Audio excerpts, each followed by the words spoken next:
అప్పుల బాధలు వెంటాడుతున్నాయా? అయితే 6JVR వారి జాతిరత్నాలు ధరించండి. Welcome back to our channel. నేను మీ పవన్ బేస్వాడ.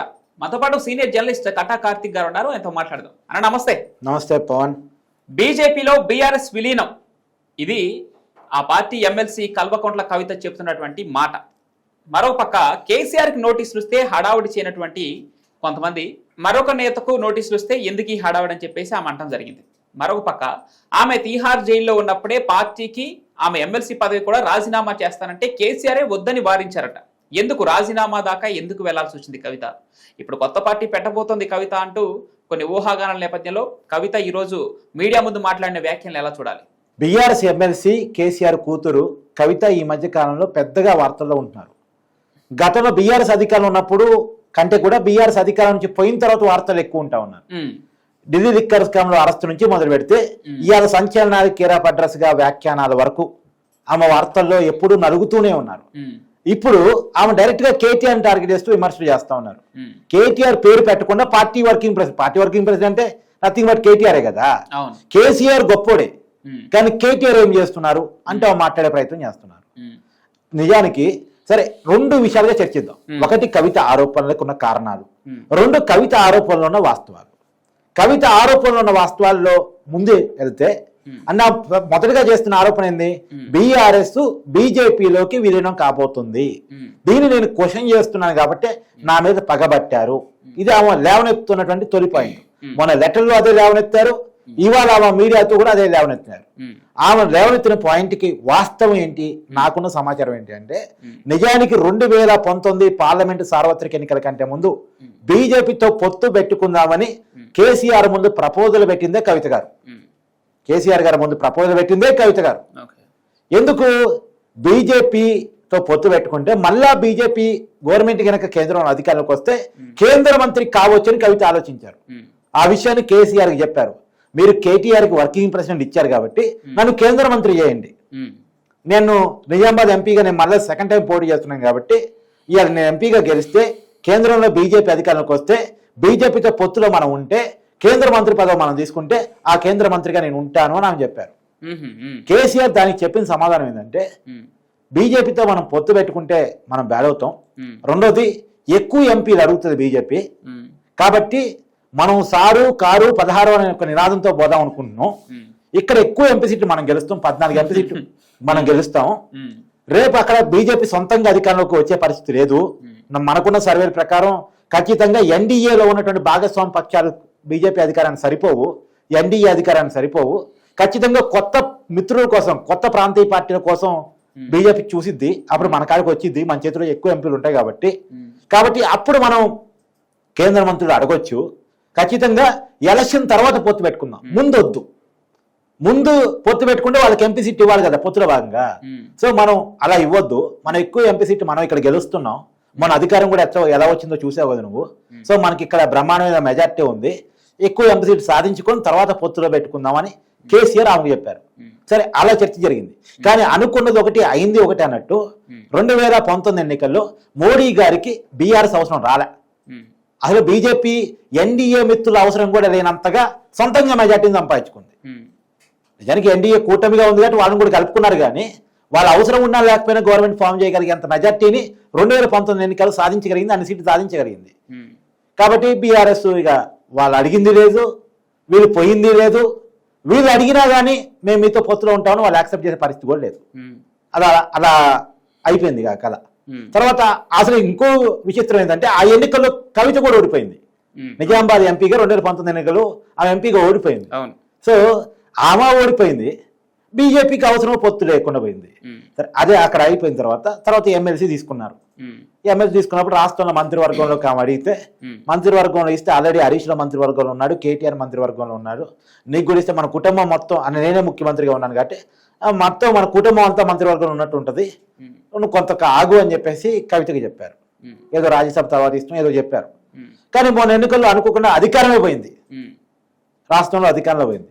అధికారంలోకి పోయిన తర్వాత ఢిల్లీ లిక్కర్ స్కామ్ లో కవిత అరెస్ట్ అయ్యారు. కవిత తిహార్ జైల్లో గడుపుతున్నప్పుడు కవిత అనుకుంది ఏంటంటే, నన్ను బీజేపీ అరెస్ట్ చేసింది కాబట్టి బీజేపీకి వ్యతిరేకంగా, తన అరెస్టుకు వ్యతిరేకంగా బీఆర్ఎస్ పెద్ద ఎత్తున గ్రౌండ్ లో కొట్టాడ పెట్టుకుంటది, నిరసన కార్యక్రమాలు, ఆందోళన కార్యక్రమాలు బీజేపీకి వ్యతిరేకంగా గట్టిగా పోరాటం చేస్తానని కవిత భావించారు. కానీ అలా జరగలేదు. పైగా తను జైల్లో ఉన్నప్పుడు ఒక్కసారి కూడా కేసీఆర్ పై పరామర్శించలేదు. కేసీఆర్ కవిత కోసం ఒక ప్రెస్ మీట్ కూడా పెట్టలేదు, ఒక స్టేట్మెంట్ కూడా ఇవ్వలేదు. ఏదో పార్లమెంట్ ఎన్నికలప్పుడు కేసీఆర్ బయటకు వచ్చినప్పుడు మీడియా అడిగితే ప్రశ్నలకు సమాధానంగా చెప్పడం తప్ప కవిత కోసం ఒక ప్రెస్ మీట్ పెట్టడం కానీ కవితను చుట్టాన్ని తీహార్ జైలుకి వెళ్ళటం కానీ జరగలేదు.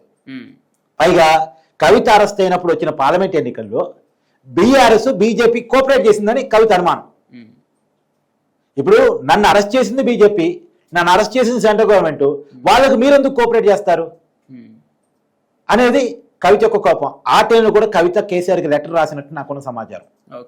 లెటర్ ఏమని రాసింది, నేను అరెస్ట్ అయితే నన్ను అరెస్ట్ చేసినటువంటి పార్టీకి, నన్ను అరెస్ట్ చేసినటువంటి ప్రభుత్వానికి మీరు ఎట్ట సపోర్ట్ చేస్తారు, నేను నా పార్టీ పదవికి ఎమ్మెల్సీ పదవికి రాజీనామా చేస్తాను అని చెప్పేసి అంటే ఆ రోజుల్లో అది పెద్ద బూమరం అవుతుందని చెప్పేసి హరీష్ రావుని కేసీఆర్ పంపించేసి బొజ్జగించేసి నువ్వు బయటకు వచ్చిన తర్వాత మాట్లాడదాం అని నాన్నగారు అన్నాను, ఏదో ఆమెకి చెప్పాల్సింది చెప్పేసి కూల్ చేసి వచ్చారు. తర్వాత కేటీఆర్ హరీష్ రావు ఆమె బెయిల్ కోసం చాలా ప్రయత్నం చేస్తున్నారు. ఢిల్లీ వెళ్ళారు, పరిమాలు తీఆర్ జైలుకి వెళ్ళి ఆమెతో మాట్లాడారు. ఇలా బీఆర్ఎస్ పార్టీ ఆమెను కొంత ఓన్ చేసుకుంది. అంటే గ్రౌండ్ లెవెల్లో ఫైట్ చేయకపోయినా సరే బెయిల్ లెవెల్లో ఢిల్లీ లెవెల్లో మాత్రం వాళ్ళు ప్రయత్నాలు చేసుకున్నారు కవితను రిలీజ్ చేసుకోవడం కోసం. ఎందుకు కవిత తిరుగుబాటును ఆపడం కోసం. అది అక్కడ జరిగింది. నిజానికి మరి 2024 ఎలక్షన్స్ లో బీఆర్ఎస్ బీజేపీ కోఆపరేట్ చేసిందంటే పొలిటికల్ చూసినప్పుడు అవుననే సమాధానం మనకి వినపడుతుంది. ఎందుకంటే బీఆర్ఎస్ ఒక్క ఎంపీ సీటు కూడా రాలే, బీజేపీకి 8 వచ్చినాయి, కాంగ్రెస్కి 8 వచ్చినాయి, ఎంఐఎంకి 1 వచ్చింది. మరి బీఆర్ఎస్ 9.5 ఏళ్ళు అధికారంలో ఉంది తెలంగాణలో, చాలా గ్రౌండ్ లో బలం ఉంది, మరి ఒక్క సీటు కూడా రాకపోవటం ఏంది? హరీష్ రావు గారు ప్రాతినిధ్యం వహిస్తున్న సిద్దిపేట, కేసీఆర్ గారు ప్రాతినిధ్యం వహిస్తున్నటువంటి మెదక్ పార్లమెంటు స్థానాల్లో కూడా బీజేపీ గెలిచింది తప్ప బీఆర్ఎస్ గెలవలే. మరి కేసీఆర్ హరీష్ రావు ఉన్న నియోజకవర్గాల్లో కూడా బీజేపీ గెలవటం ఏంటి, బీఆర్ఎస్ గెలవకపోవటం ఏంటి? అంటే బీఆర్ఎస్ తమ ఓట్ బ్యాంక్ని బీజేపీకి వెళ్ళి మౌల్డ్ చేసింది, అటువైపు ఇచ్చింది. అసలు పార్లమెంట్ ఎన్నికలని బీఆర్ఎస్ సీరియస్గా తీసుకోలేదు అనేది రాజకీయ నాయకులు, రాజకీయ విశ్లేషకులు అందరూ భావించే మాట. కవితకు కూడా ఇదే అనుమానం. సరే, అలా 2024 ఎన్నికలు జరిగిపోయినాయి. ఆ తర్వాత ఇప్పుడు కొత్తగా తెర మీదకి ఎందుకు వచ్చింది కవిత అలక అంటే, ఇప్పుడు కేసీఆర్ భావిస్తున్న మాట ఏంటంటే, నేను యాక్టివ్గా ఉన్నప్పుడే యాక్చువల్గా బీఆర్ఎస్ అధికారంలోకి వచ్చి కేటీఆర్ ముఖ్యమంత్రి చేద్దామని అనుకున్నాడు. తను టీఆర్ఎస్ని బీఆర్ఎస్గా మార్చింది దేనికోసం? అసలు నిజానికి జాతీయ రాజకీయాల పేరుతో తను ఢిల్లీలో చక్రం తిప్పాలి, తెలంగాణ రాజకీయాన్ని కేటీఆర్కి వదిలేయాలి, కేటీఆర్ని పట్టాభిషేకం చేయాలి. నీకు ఒక విషయం గుర్తు చేస్తా, నరేంద్ర మోడీ గారు పోయినసారి ఎన్నికల బహిరంగ సభలో కేసీఆర్ నా దగ్గరకు వచ్చారు, కేటీఆర్ని ముఖ్యమంత్రి చేద్దాం అనుకుంటున్నాను, మీ ఆశీర్వాదం కావాలని నన్ను అడిగారు. కానీ నేను చెప్పాను, నా ఆశీర్వాదం కావాల్సింది కాదు, ప్రజలు కదా ఇవ్వాల్సింది ఆశీర్వాదం, ఈ కుటుంబ పార్టీలకి ఇది నేను ఒప్పుకునేది లేదు అని చెప్పాను అని బహిరంగ సభలో చెప్పారు. మోడీ గారు ప్రధానమంత్రి స్థాయిలో చెప్పారంటే ఆ కామెంట్స్ కొంత ఇంపార్టెన్స్ అయితే ఉంటుందిగా. అంత ఈజీగా అది చెప్పరుగా మోడీ గారు. ఆ స్థాయిలో ఉన్న వ్యక్తి ప్రధానమంత్రి కదా, ఆయన ఏదో రోడ్డు మీద పోయి చిల్లర వ్యక్తి కాదు కదా, ఆయన ప్రధానమంత్రి కదా. ఆయన చెప్పాడంటే దానికి ఒక వ్యాలిడిటీ ఉంటుంది ఆ కామెంట్కి. సరే, అది అలా జరిగిపోయింది. ఆ కామెంట్ చూసినప్పుడు కూడా మనకు అర్థమైపోతుంది. సో ఏదో బీజేపీకి బీఆర్ఎస్కి మధ్య కొంత అండర్స్టాండింగ్ క్యారీ అవుతూనే ఉంది. అందుకని కాళేశ్వరం మీద కేంద్రంలో ఎంక్వైరీ పడాలి. రాష్ట్రంలో ఇప్పుడు ఏదో రేవంత్ రెడ్డి అధికారంలోకి వచ్చిన తర్వాత కాళేశ్వరం మీద ఎంక్వైరీ చేశారు, కానీ కేంద్రం నుంచి ఎలాంటి ఎంక్వైరీ కానీ దేది కూడా కేసీఆర్ మీద పడలేదు. సరే, అదంతా పోనిచ్చేస్తే మొన్న ఎన్నికల తర్వాత బీఆర్ఎస్ పార్టీకి 0 వచ్చే పార్లమెంట్ స్థానాలు. ఇప్పుడు కేసీఆర్ అనుకుంటుంది ఏంటంటే బీఆర్ఎస్కి మళ్ళా గ్రాఫ్ పెరుగుతుంది. రేవంత్ రెడ్డి మీద యాంటీ పెరగటం ఫలితంగా బీఆర్ఎస్ గ్రాఫ్ పెరుగుతుంది. మన వరంగల్ సభలో కూడా చాలా పెద్ద ఎత్తున జనం వచ్చారు. ఇదే సందర్భాన్ని ఉపయోగించుకొని కేటీఆర్ చేతుల్లో పార్టీ అధ్యక్ష పగ్గాలు పెట్టాలి. సహజంగానే కేటీఆర్ చేతుల్లో అధ్యక్ష పగ్గాలు పెడుతున్నాం అనేసరికి ఇంకొక వ్యక్తి గుర్తొస్తారు, హరీష్ రావు సంగతి ఏంటి? ఎందుకంటే కేటీఆర్ కంటే హరీష్ రావు సీనియర్ పార్టీలో, హరీష్ రావు కొంత మాసి మీద ఉంటుంది, పార్టీలో ట్రబుల్ షూటరు. మరి హరీష్ రావుకి అన్యాయం చేస్తున్నారా అనే ఒక మాట వస్తుంది. కాబట్టి హరీష్ రావుని బొజ్జగించాలి, హరీష్ రావు నుంచి తిరుగుబాటు లేకుండా చేసుకోవాలి. నిజానికి కేటీఆర్ స్వయంగా హరీష్ రావు ఇంటికి వెళ్ళి 2 రోజులు, ఒక రోజు ఫ్యామిలీతో వెళ్ళాడు, ఒక రోజు స్వయంగా వెళ్ళాడు. తర్వాత కేసీఆర్తో కూర్చోబెట్టి ఆ ఒక అండర్స్టాండింగ్కి వచ్చారు. ఏంటి, కేటీఆర్కి పార్టీ ప్రెసిడెంట్ ఇవ్వాలి, హరీష్ రావుకి ఎల్ఓపి ఇవ్వాలి. అంటే అసెంబ్లీలో ప్రతిపక్ష నాయకుడు హోదాని హరీష్ రావుకి అప్పచెప్పాలి. మరి కేటీఆర్ గౌరవ అధ్యక్షుల పోస్టులో వీళ్ళిద్దరిని గైడ్ చేస్తూ ఉండాలి. ఇది ఒక ముగ్గురు మధ్య వచ్చినటువంటి ఒక అండర్స్టాండింగ్. తన కొడుకు ప్రమోషన్ కి హరీష్ రావు అడ్డు రాకూడదు. సరే, హరీష్ రావు ఓకే చెప్పాడు, ఓపెన్ గా ప్రెస్ మీట్ లో చెప్పాడు, కేటీఆర్ చేతికి పార్టీ ప్రెసిడెంట్ ఇస్తే నేను కోఆపరేట్ చేస్తాను, కేసీఆర్ ఏ నిర్ణయం తీసుకున్నా నేను కోఆపరేట్ చేస్తాను అని ఓపెన్ గా ప్రెస్ మీట్ అని చెప్పాడు. అయితే వాళ్ళిద్దరూ బాగానే ఉంది. మరి నా సంగతి ఏంటంటే కవిత, నాకు పార్టీ వర్కింగ్ ప్రెసిడెంట్ కావాలంటది. కేసీఆర్ అనేది ఏంటంటే అన్ని పోస్టులు కుటుంబం తీసుకుంటే మన మీద ఉన్న ముద్రే కుటుంబ పార్టీ అని.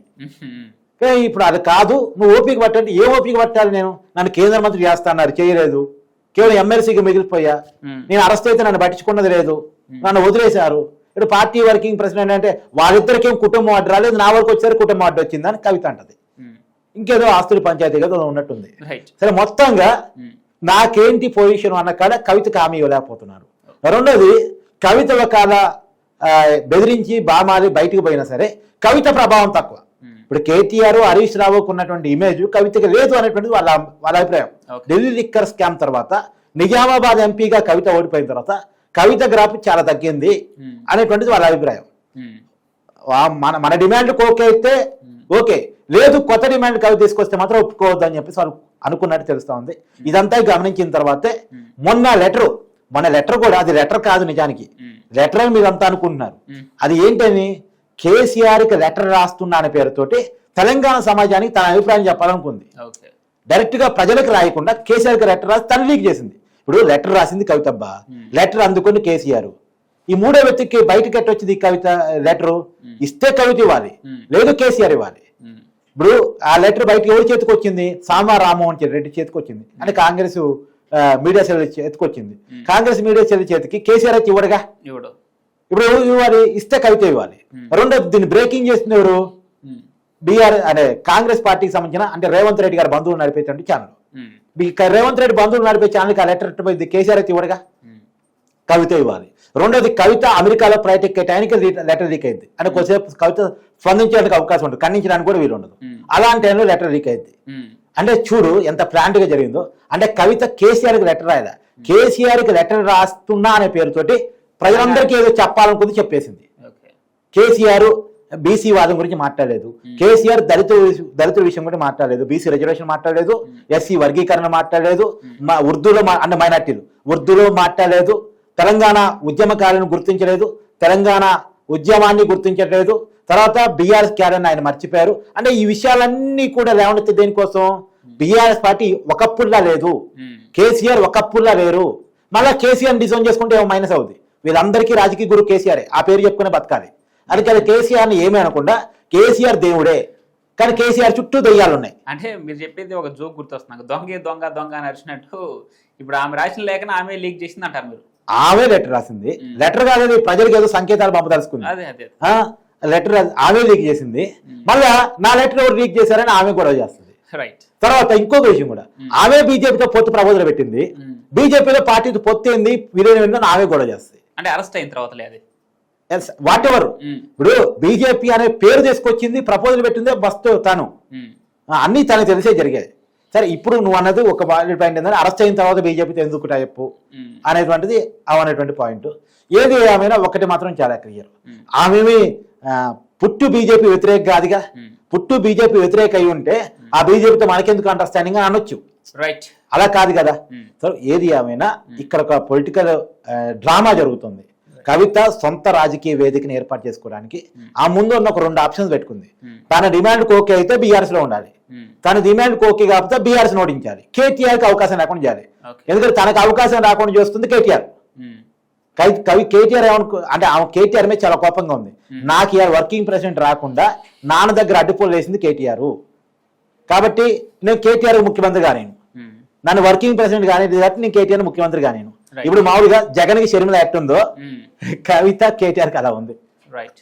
సో మొత్తానికి తిహార్ జైల్లో ఉన్నప్పుడే పార్టీ ఇంకొక చిన్న మాట, మామూలుగా మనకున్న సమాచారం ఏంటంటే పార్టీ అధ్యక్ష బాధ్యతలు తీసుకున్న తర్వాత కేటీఆర్ పాదయాత్ర చేస్తాడు అనుకున్నాం. కానీ అంతకంటే ముందు కవిత పాదయాత్ర చేయబోతా ఉంది. జూన్ 2 నుంచి తెలంగాణ ఆవిర్భావ దినోత్సవం రోజు ఏదో ఒక ప్రకటన చేసి ఆ రోజు నుంచి పాదయాత్ర చేయాలనుకుంటుంది. రేపు కవిత పాదయాత్ర చేసిన తర్వాత కేటీఆర్ పాదయాత్ర చేసింది అనుకో, ఇంకా కవిత అయితే ప్రకటించలేదు, మరి మీరు ప్రకటించేస్తున్నారు కవిత పాదయాత్ర అనుకుంటుంది. తన ప్లానింగ్ లో ఉంది, అంతేనా? దాన్ని అప్లై చేస్తారో తెలియదు, తనైతే ఒక ప్లానింగ్ లో ఉంది. పాదయాత్ర చేస్తే కేటీఆర్ కన్నా ముందే చేయాలన్న ప్లానింగ్ లో ఉంది. అనౌన్స్ చేయలే ఇప్పటి వరకు. రాజీనామా కేటీఆర్ అనౌన్స్ చేశాడు, ఎప్పుడు డేట్ చెప్పకపోయినా కూడా నేను పాదయాత్ర చేస్తాను ముందే చెప్పారు. ఇప్పుడు కవిత పాదయాత్ర చేసిన తర్వాత కేటీఆర్ పాదయాత్ర చేస్తే ఆడబెట్టి నడిచిన తర్వాత మగ వ్యక్తి నడిచినా అదో చర్చ, కాపీ కొట్టాడు అనేది పోద్ది కదా. ఇవన్నీ ఏదో తన ప్లానింగ్ తను ఉంది. ఓకే. మొత్తానికి ఈ కవిత వ్యవహారం మరి బీఆర్ఎస్కి భవిష్యత్తులో ఏంటి, ప్లస్సా మైనస్సా ఒక్క మాటలో? ఖచ్చితంగా కవిత ఉమ్, తనకి ఏమి ఇమేజ్ లేదు, తన పార్టీ పెట్టినంత మాత్రం తనకేమి ఓట్ బ్యాంక్ రాదు, ఉమ్, తనకు సీట్ రావు. కానీ కేటీఆర్ ఇమేజ్ని పాడు చేయగలదు, బీఆర్ఎస్ ఇమేజ్ని పాడు చేయగలదు, బీఆర్ఎస్కి వస్తున్న హైకుని పాడు చేయగలదు, రైట్. అంతవరకు చేయగలదు. మొత్తానికి కేసీఆర్ కూతురుగా ఒకవేళ కవిత పార్టీ పెట్టినా తాను సాధించేటువంటి క్రెడిబిలిటీ ఏమీ ఉండదు అనే సంకేతాలు ఎక్కువ. తనకు వచ్చే లాభం ఏంటంటే ఆ. కేటీఆర్కి వచ్చే నష్టమే తనకు వచ్చే లాభం. ఓకే, కేసీఆర్ పార్టీకి కావచ్చు, కేసీఆర్ కొడుకు కేటీఆర్ కి కలిగించే నష్టమే తన లాభంగా భావించి మాత్రమే కవిత పార్టీ పెట్టుకుంటే ఉపయోగం తప్పితే ఇంకా వేరే ఏ ఉపయోగం ఉండదు అనేది తెలంగాణ సమాజం కూడా భావిస్తుందంటే అవునని సంకేతాలు వినపడుతున్నాయి. థ్యాంక్ యూ అన్న, థ్యాంక్ యూ.